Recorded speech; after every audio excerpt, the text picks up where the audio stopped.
स्वागत है आप सभी का ITI एग्जाम के यूट्यूब चैनल। दोस्तों आज जो मेरी क्लास होने वाली है इलेक्ट्रिशियन फर्स्ट ईयर वालों के लिए होने वाली है। दोस्तों जो हमारा चैप्टर है आज वो करने वाला हूँ आज स्टार्ट आपके लिए अर्थिंग। ठीक, इस चैप्टर जितने भी आपके इंपॉर्टेंट क्वेश्चन बनते हैं वो हम इस क्लास में डिस्कस करेंगे।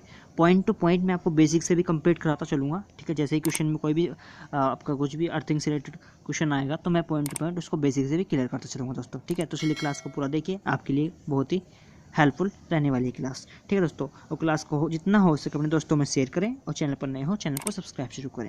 ठीक है दोस्तों, चलिए आज की क्लास को स्टार्ट करते हैं। तो दोस्तों पहला क्वेश्चन जैसे कि आप लोगों के सामने है, मैंने बताया कि निम्नलिखित में से किसे अर्थिंग के लिए कम से कम प्राथमिकता दी जाती है। अब सबसे पहले बात कर लेता हूँ अर्थिंग होती क्या है। ठीक, मेन मुद्दा हमारा किसका है, अर्थिंग का है। अब मैं बात कर लेता हूँ अर्थिंग आपकी होती क्या है। तो देखिए, अगर मैं अर्थिंग की बात करूँ तो आपके घरों में देखा होगा कहीं पर भी अगर कोई भी वायर, कोई भी आपके घर में वायर लगे होते हैं जैसे कि, ठीक,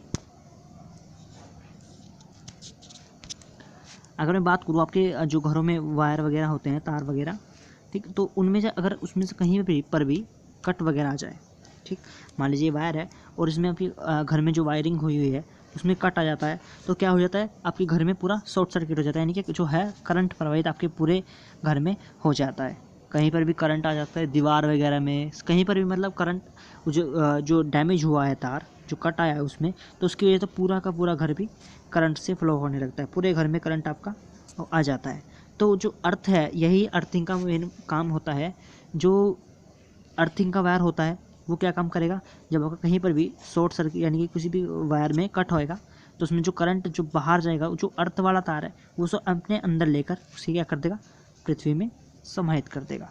ठीक, यानी कि पृथ्वी में चला जाएगा और परिणाम स्वरूप MCB ट्रिप हो जाएगी या फ्यूज़ आपका उड़ जाएगा। तो इस प्रकार तरीके से वायरिंग उपकरणों की सुरक्षा के साथ मानव शक्ति की भी सुरक्षा हो जाती है दोस्तों।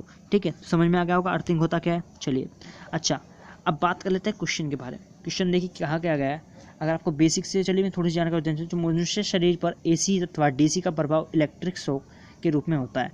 हाथ या पैरों के नमीयुक्त जो होने वाले जो इलेक्ट्रिक शॉक है वो ज़्यादा प्रभावित होते हैं और कम वोल्टेज पर DC की तुलना में जो AC पर जो अधिक शॉक लगता है वो इलेक्ट्रॉनिक तार के द्वारा भूमि की जो कि शून्य विभव के किसी भी उपकरण से जोड़ा जा सकता है, जिससे मनुष्य के जीवन में मशीनों को खराब होने से बचाया जा सकता है दोस्तों। ठीक, तो चलिए क्वेश्चन आप लोगों के सामने आ चुका है, आपको राइट आंसर बताना है क्वेश्चन का।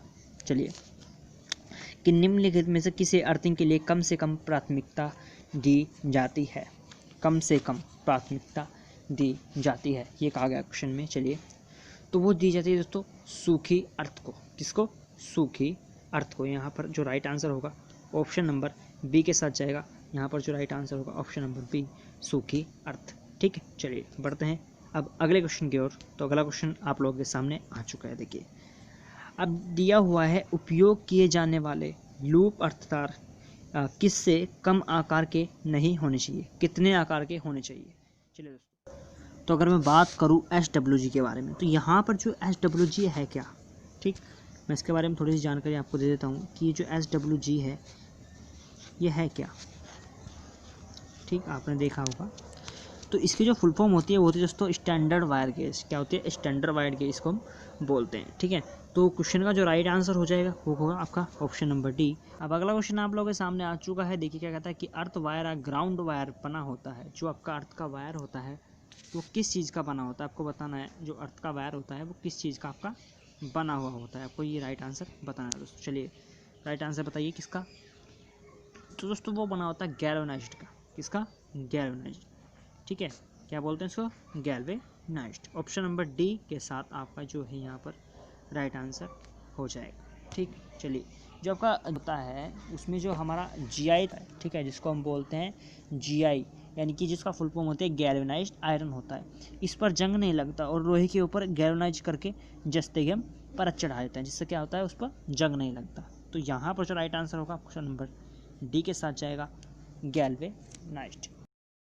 NCVT 2016 में पूछा गया क्वेश्चन है। वैसे तो पिछले जो क्वेश्चन गए हैं हर साल क्वेश्चन के ईयर में पूछे ही गए हैं। इंपॉर्टेंट क्वेश्चन है इसलिए बोलता हूँ, इनको क्वेश्चन को इग्नोर मत कीजिए, अच्छे क्वेश्चन है और एग्जाम में बनते हैं। तो अर्थिंग का उद्देश्य यहाँ पर पूछ रहा है क्या होता है। तो जो आपका राइट आंसर होगा वो पृथ्वी से संभावित निम्न प्रतिरोध उपलब्ध कराना। जैसे कि मैंने आपको बताया वो क्या करता है, आपका जो करंट आपका कहीं पर भी हो जाता है तो उसको अर्थिंग में यानी कि पृथ्वी में समाहित कर देता है। तो यानी कि पृथ्वी संभावित निम्न प्रतिरोध का उपलब्ध कराना आपका यहाँ पर जो होगा राइट आंसर हो जाएगा। ऑप्शन नंबर ए के साथ आपका यहाँ पर राइट आंसर चला जाएगा दोस्तों।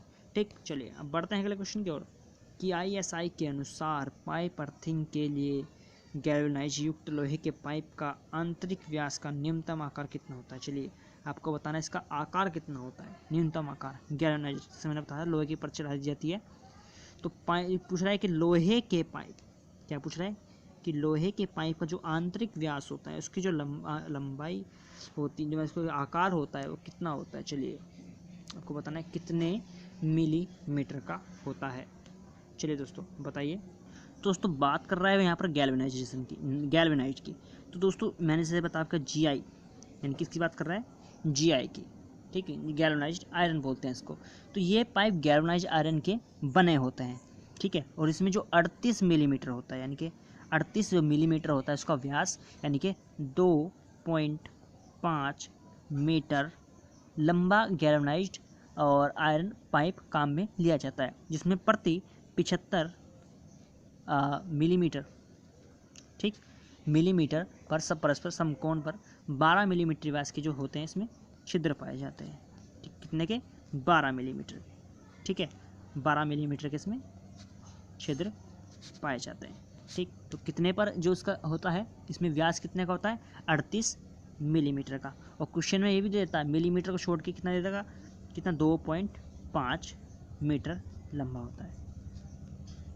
ठीक है दोस्तों, तो यहाँ पर जो राइट आंसर जाएगा ऑप्शन नंबर जो होगा आपका डी के साथ जाएगा। 38 मिलीमीटर आपका यहाँ पर राइट आंसर दोस्तों हो जाएगा। ठीक है, अर्थ इलेक्ट्रोड के प्रतिरोध को किसके द्वारा स्वीकार्य स्तर तक कम किया जाता है। चलिए अर्थ इलेक्ट्रोड के प्रतिरोध द्वारा किस द्वारा स्वीकार्य स्तर के कम किया सकता है।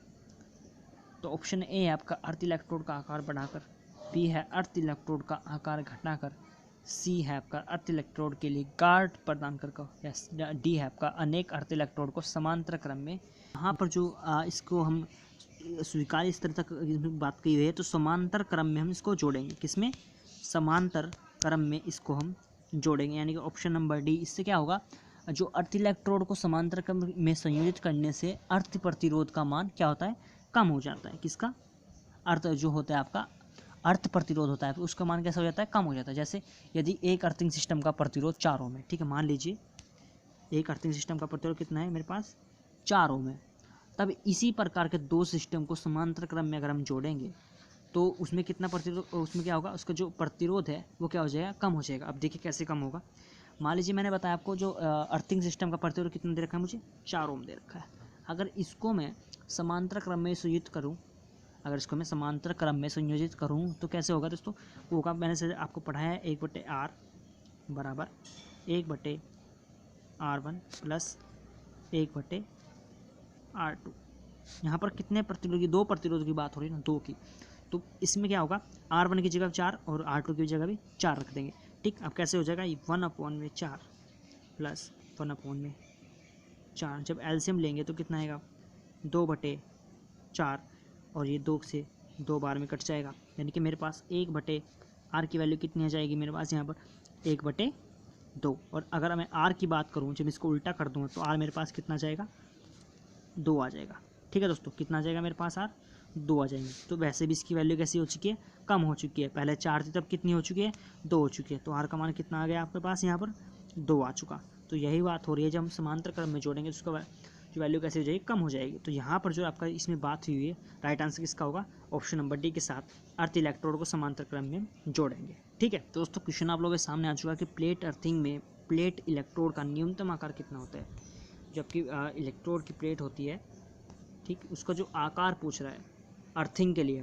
देखिए हम किसी का छड़ का भी यूज़ कर सकते हैं, ठीक, जैसे आपका सरिया वगैरह हो गया, या फिर एक प्लेट का भी यूज़ कर सकते हैं, इलेक्ट्रोड प्लेट होती है अभी जैसे, ठीक है, इलेक्ट्रोड प्लेट होती है तो उसका भी हम अर्थिंग में उपयोग कर सकते हैं। उसका आकार पूछ रहा है कि जो न्यूनतम आकार है वो कितना होगा। तो वो कितना होगा दोस्तों, 12.5 सेंटीमीटर से जो होता है आपका 12.5 सेंटीमीटर। ठीक है, तो ये होगा आपका यहाँ पर right answer, option number A के साथ जाएगा। ठीक, ऑप्शन नंबर ए आपका यहाँ पर जो है राइट आंसर हो जाएगा। ठीक, चलिए अब बढ़ते हैं अगले क्वेश्चन की ओर। तो अगला क्वेश्चन आप लोग के सामने है कि किसी उपकरण की धात्विक बॉडी को अर्थ से संयोजित करने का उद्देश्य। अब यहाँ पर आपको राइट आंसर बताना होगा। बड़ा आसान क्वेश्चन से आप इसका राइट आंसर आप बता दोगे। चलिए, बड़ी ही आसानी से इसका आप राइट आंसर बता दो दोस्तों। चलिए राइट आंसर बताइए कि किसी उपकरण की धात्विक बॉडी को अर्थ से संयोजित करने का उद्देश्य। वो तो दोस्तों विद्युत झटका लगने की संभावना को समाप्त करना। तो यही जैसे कि मैंने आपको बताता आ रहा हूँ, ठीक है, आपको पता भी लग चुका होगा, विद्युत झटके से बचाना। ठीक है, तो यहाँ पर जो राइट आंसर होगा ऑप्शन नंबर सी के साथ जाएगा, विद्युत झटका लगने की संभावना को समाप्त करना। ऑप्शन नंबर सी के साथ आपका यहाँ पर जो है राइट आंसर चला जाएगा। चलिए पढ़ते हैं अगले क्वेश्चन की ओर कि आईएस कोड के अनुसार अर्थिंग के लिए किस रंग के तार की संस्तुति दी जाती है। जो हम अर्थिंग के लिए जो वायर हम यूज़ करते हैं अर्थिंग के लिए, वो कौन से रंग का होता है, अर्थिंग का तार कौन सा होता है हमारा। ठीक, चलिए बताइए। तो वो कहता है दोस्तों आपका हरा। जो अर्थिंग के लिए हम यूज़ करते हैं वायर, वो कैसा होता है आपका ग्रीन होता है, यानी कि ऑप्शन नंबर बी आपका यहाँ पर जो है राइट आंसर हो जाएगा दोस्तों। ठीक, चलिए अब बढ़ते हैं अगले क्वेश्चन की ओर। तो अगला क्वेश्चन आप लोगों के सामने है कि जब अर्थिंग के लिए पाइप इलेक्ट्रोड का उपयोग किया जाना हो तो इसे स्थापित करते समय किसका जो नीचे वाला सिरा होता है वो भूमि से कितने ऊपर हमें रखना चाहिए। चलिए दोस्तों, क्वेश्चन कह रहा है कि जब अर्थिंग के लिए हम जो पाइप होती है इलेक्ट्रोड, मैंने आपको बताया है कि हम किसी इलेक्ट्रोड पाइप का भी यूज़ कर सकते हैं, सरिया वगैरह का भी यूज़ कर सकते हैं। इसमें पूछ रहा है कि हमें जो कितना हमें जो है पृथ्वी से ऊपर, मान लीजिए मैंने ज़मीन में है, ये मेरी ज़मीन हो चुकी है और उसमें मैंने जो इलेक्ट्रोड है वो अंदर की तरफ यहाँ पर गाड़ दिया है। तो जो ऊपर वाला पार्ट है, जो ऊपर रह गया है, उसकी में जो डिस्टेंस है वो कितनी होनी चाहिए, वो पूछ रहा है आपसे। जो नीचे जो आपका स्थापित करते समय इसका नीचे वाला सिरा है भूमि पर से ऊपर कितने रखना चाहिए। चलिए दोस्तों, हमें भूमि से कितना ऊपर हमें रखना चाहिए, वही हमें से पूछ रहा है। अब आपको राइट आंसर दोस्तों बताना है किसके साथ जाएगा। चलिए दोस्तों राइट आंसर बताइए। तो वो रखना चाहिए दोस्तों 5 मीटर हमें रखना चाहिए, ऑप्शन नंबर डी के साथ। दोस्तों यहाँ पर जो राइट आंसर जाएगा वो जाएगा आपका ऑप्शन नंबर डी के साथ 5 सेंटीमीटर। कितना दोस्तों, 5 सेंटीमीटर आपका जो है यहाँ पर राइट आंसर चला जाएगा। ठीक है, अब चलिए बढ़ते हैं आपके अगले क्वेश्चन की ओर। तो अगला क्वेश्चन आप लोगों के सामने कि पाइप अर्थिंग में पाइप इलेक्ट्रोड का आंतरिक व्यास कितना होता है। पाइप इलेक्ट्रोड में जो होता है आपका आंतरिक व्यास कितना होना चाहिए। चलिए दोस्तों, जैसा कि मैंने पिछले क्वेश्चन में आपको बताया कि व्यास कितना होना चाहिए आपका जो है 38 मिलीमीटर का होना चाहिए। कितना, 38 मिलीमीटर का व्यास होना चाहिए, क्योंकि पर्याप्त लंबाई के लिए पाइप का जो रेडिएशन सॉकेट होता है उसको कितना 38 मिलीमीटर गुना 19 मिलीमीटर की सहायता से 38 मिलीमीटर आपका व्यास के पाइप के साथ उसमें जोड़ दिया जाता है। तो यहाँ पर जो राइट आंसर होगा ऑप्शन नंबर डी के साथ जाएगा। ठीक है, ऑप्शन नंबर डी, यानी कि आपका जो है 33 मिलीमीटर आपका जो है यहाँ पर राइट आंसर हो जाएगा।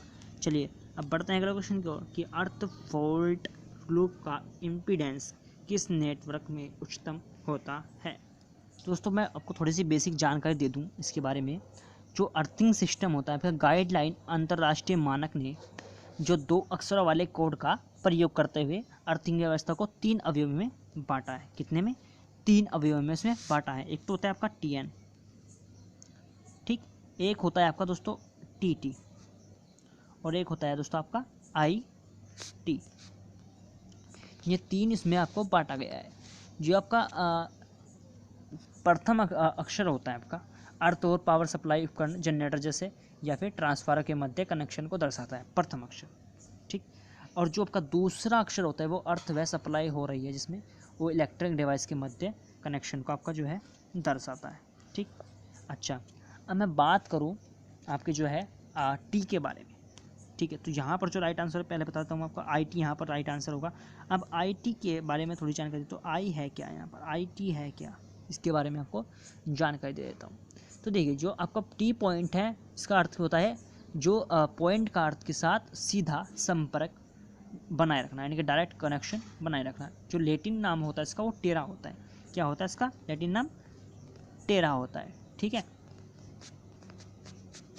टेरा, इसका लैटिन नाम कैसा होता है, टेरा होता है। और जो आपका आई होता है, जो अर्थ के साथ कोई पॉइंट इसका जो है कनेक्शन नहीं होता, ठीक है, या यह केवल उच्च प्रतिबाधा के मध्य से कनेक्ट होता है, ठीक है। तो ये होगा आपका आई का मान, ठीक। मैं बात करता हूँ, थोड़ी सी जानकारी इसके बारे में आई टी के दे देता हूँ आपको कि आखिर ये होता क्या है। जो आई टी होता है वो मैंने बताया आपको, ये आई टी नेटवर्क में इलेक्ट्रिकल डिस्ट्रीब्यूशन सिस्टम का अर्थ से कोई कनेक्शन नहीं रखता, या फिर कह सकते हैं जो इसका है, जो इसका केवल उच्च इम्पीडेंस कनेक्शन होता है। और इस प्रकार के सिस्टम में इम्पीडेंस जो मॉनिटर करने के लिए इसका जो है इंसुलेशन मॉनिटरिंग डिवाइस का प्रयोग किया जाता है, ठीक। तो यहाँ पर जो इम्पीडेंस नेटवर्क की उस बात हो रही है, तो यहाँ पर जो राइट आंसर होगा आई टी होगा। जैसे कि मैंने आपको बताया, केवल उच्च इम्पीडेंस कनेक्शन इसका होता है, ठीक है। और इसमें जो है नेटवर्क से इलेक्ट्रिक डिस्ट्रीब्यूशन और सिस्टम का अर्थ से कोई कनेक्शन इसमें नहीं होता, केवल और केवल जो होता है आपका उच्च इम्पीडेंस कनेक्शन इसमें होता है। तो यहाँ पर इम्पीडेंस की बात की गई है, तो उसमें क्या राइट आंसर किसका होगा, इम्पीडेंस नेटवर्क की बात की है ना, तो उसमें राइट आंसर किसका होगा, ऑप्शन नंबर डी के साथ जाएगा, आई टी आपका यहाँ पर जो है राइट आंसर हो जाएगा दोस्तों, ठीक।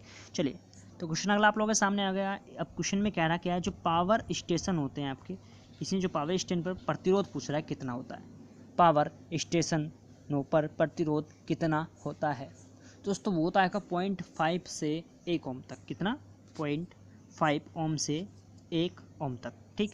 अच्छा, अगर मैं बात करूँ जो विद्युत घरेलू वायरिंग में होती है, जो घरेलू वायरिंग होती है उसमें कितने प्रतिरोध का जो होता है, उसमें कितना अर्थिंग का प्रतिरोध होता है, तो वो दोस्तों होता है आपका सिर्फ 1 ओम, कितना 1 ओम होता है।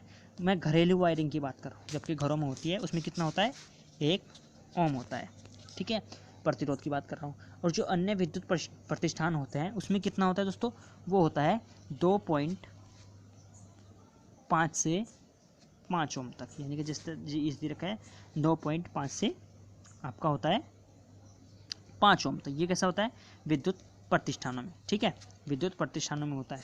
और जब पावर स्टेशन होता है वो कितना होता है आपका, जो होता है पावर स्टेशन में वो होता है दोस्तों आपका 0.5 से अब जो है 1 ओम तक, तो यानी कि बी ऑप्शन अब यहाँ पर आपका राइट आंसर हो जाएगा, ठीक है। और घरेलू में मैंने आपको बताया, घरेलू में कितना होता है, 1 ओम, जो मेरी घरेलू वायरिंग होती है उसमें कितना प्रतिरोध होता है, 1 ओम का होता है, ठीक। अब चलिए बढ़ते हैं अगले क्वेश्चन की ओर। अब 3 फेज सिस्टम में स्टार पॉइंट से कौन सा नेटवर्क कनेक्ट रहता है, अब आपको बताना राइट आंसर किसके साथ जाएगा। तो दोस्तों 3 फेज सिस्टम में हम TN का हम जो होता है प्रयोग करते हैं, क्योंकि जो TN अर्थिंग सिस्टम में जनरेटर या ट्रांसफार्मर के एक पॉइंट को अर्थ से कनेक्ट किया जाता है, और प्राय 3 फेज सिस्टम में स्टार पॉइंट को अर्थ के जो कनेक्ट करते हैं इलेक्ट्रिक डिवाइस की बॉडी को अर्थ से जोड़ दिया जाता है इस टाइप से, ठीक, इस टाइप से इसको हम कनेक्ट कर देते हैं इस टाइप से, ठीक है। तो जो 3 फेज सिस्टम में हम किसका उपयोग करते हैं, TN का करते हैं, ठीक है। एन मैं आपको N की वैल्यू, T की जो मैंने बता दिया, T क्या होता है आपका, पॉइंट का अर्थ से सीधा संपर्क, यानी कि टेरा होता है T का अर्थ। और जो अगर N की बात करूँ मैं, N क्या होता है आपका, इंस्टॉलेशन में मूल बिंदु यानी कि ओरिजिनल पर न्यूट्रल जो अर्थ की से कनेक्ट होता है उसका सीधा कनेक्शन होता है N, ठीक है। तो ये हो रही है आपका N की वैल्यू। तो यहाँ पर जो 3 फेज सिस्टम में स्टार पॉइंट में कौन सा नेटवर्क कनेक्ट करते हैं, हम TN करते हैं, ठीक। अब चलिए बढ़ते हैं अगले क्वेश्चन की ओर। तो अगला क्वेश्चन आप लोगों के सामने आ चुका है कि GI पाइप का उद्देश्य क्या है, GI पाइप का उद्देश्य क्या है। चलिए दोस्तों आपको राइट आंसर बताना है, यहाँ पर जो है राइट आंसर किसके साथ जाएगा। GI की फुल फॉर्म मैं आपको बता दूं, गैल्वेनाइज्ड आयरन होता है, क्या होता है, गैल्वेनाइज्ड आयरन होता है। तो जो राइट आंसर होगा वो होगा आपका यहाँ पर जो है भू संयोजन का तार की सुरक्षा, भू संयोजन तार की सुरक्षा आपको जो है यहाँ पर राइट आंसर हो जाएगा, ऑप्शन नंबर ए के साथ यहाँ पर जो है आपका राइट आंसर चला जाएगा दोस्तों, ठीक है। दोस्तों ये थे आपके टॉप क्वेश्चन जो मैंने इस क्लास में आपको डिस्कस किए, और आपको बेसिक से भी मैंने आपको समझाया। आई होप आपको अच्छे से समझ में आ गया होगा। अगर कोई भी डाउट रह गया हो तो मुझे कमेंट करना, मैं आपको कमेंट में उसका जवाब देने की पूरी कोशिश करूँगा दोस्तों, ठीक है। तो क्लास अच्छी लगी हो तो उसको लाइक कीजिए, शेयर कीजिए अपने दोस्तों में। अगर आप चैनल पर नए हो तो चैनल को सब्सक्राइब जरूर करें, ठीक है। तो मिलते हैं